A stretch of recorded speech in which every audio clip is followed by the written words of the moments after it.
दिल्ली विधानसभा चुनाव से पहले आम आदमी पार्टी के राष्ट्रीय संयोजक अरविंद केजरीवाल ने सोमवार को पुजारी ग्रंथी सम्मान योजना का ऐलान किया। इस योजना के तहत दिल्ली के मंदिरों के पुजारियों और गुरुद्वारों के ग्रंथियों को हर महीने 18,000 रुपए की राशि दी जाएगी। ऐलान के बाद पुजारियों और ग्रंथियों ने केजरीवाल से मुलाकात की। सुबह पुजारी उनके आवास पहुंचे, जबकि शाम को गुरुद्वारों के ग्रंथियों ने उनसे भेंट की। बीजेपी ने इस योजना को चुनावी स्टंट बताया। बीजेपी नेता विजय गोयल ने एक्स पर लिखा, इतने साल तक तो याद नहीं आई आपको? वोट बैंक के चक्कर में इमामों को तो पैसे देने की घोषणा की, पर एक टाइम बाद वो भी बंद कर दिया। आपकी किसी भी घोषणा पर लोगों को विश्वास ही नहीं है, बस चुनावी वादे कर रहे आप।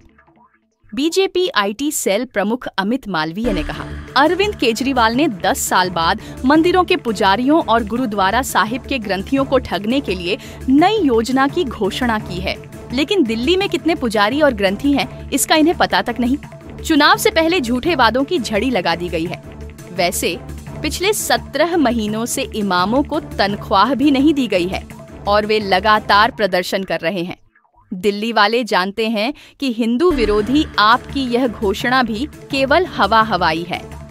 आप सांसद संजय सिंह ने पलटवार करते हुए कहा, बौखलाए भाजपाई पुजारी ग्रंथी सम्मान योजना का विरोध करने के लिए मैदान में कूद गए हैं। भाजपाइयों, 22 राज्यों में तुम्हारी सरकार है, तुम्हारे अंदर हिम्मत हो तो ये योजना लागू करके दिखाओ। वहीं सौरभ भारद्वाज का कहना है, बीजेपी को पुजारी ग्रंथी सम्मान योजना से भी दिक्कत है। बीजेपी सिर्फ नकारात्मक प्रचार में लगी हुई है।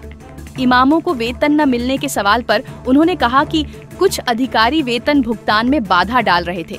जैसे हमने बुजुर्गों की पेंशन शुरू कराई, वैसे ही इमामों का वेतन जल्द दिया जाएगा। दरअसल पिछले 17 महीनों से इमामों को तनख्वाह नहीं मिली है। यह तनख्वाह दिल्ली वक्फ बोर्ड देता है, जो दिल्ली सरकार के अंतर्गत आता है। इसी को लेकर दिल्ली वक्फ बोर्ड के इमाम केजरीवाल से एक हफ्ते में तीसरी बार मिलने पहुंचे थे। केजरीवाल ने पुजारी ग्रंथी सम्मान योजना की घोषणा करते हुए कहा, पुजारी हमारे हर सुख दुख में साथ खड़े होते हैं, चाहे शादी हो, जन्मदिन हो या अंतिम संस्कार, लेकिन आज तक किसी ने उनकी सुध नहीं ली। पहली बार ऐसी योजना लागू हो रही है। कल से रजिस्ट्रेशन शुरू होगा, जिसकी शुरुआत कनॉट प्लेस के हनुमान मंदिर से की जाएगी। यह योजना दिल्ली के धार्मिक समाज में क्या बदलाव लाएगी और चुनावी राजनीति पर इसका क्या असर होगा, यह देखना दिलचस्प होगा।